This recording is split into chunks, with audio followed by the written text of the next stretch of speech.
To the White House tonight and new reporting here on the Russia investigation. Special counsel Robert Mueller and his new steps suggesting President Trump's own actions are now under scrutiny, including his firing of FBI Director James Comey and the meeting with Russian officials in the Oval Office the very next day. ABC's chief White House correspondent Jonathan Karl with what he's learned tonight.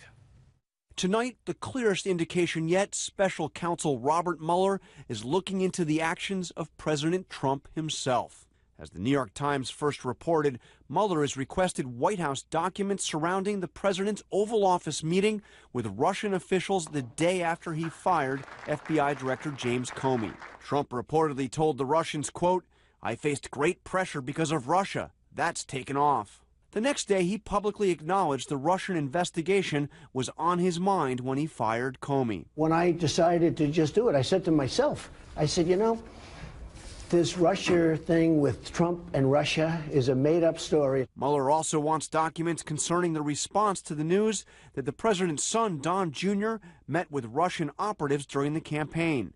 At the time, the White House insisted the meeting was only about Russian adoptions, and the president publicly defended his son. My son is a wonderful young man.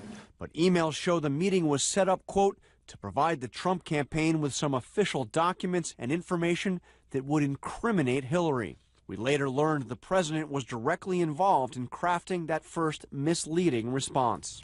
And John Karl with us here in New York today. And we learned something else today, that the legal bills for the president and his son are being paid for with donations made by everyday Americans to the Republican National Committee. How unusual is that? Well, it's perfectly legal, but it is highly unusual, if not unprecedented, for a political party to pay the personal legal bills of a president and his family. And we're talking about $230,000 for Donald Trump's lawyers and another $200,000, nearly $200,000 to Don Jr.'s lawyers.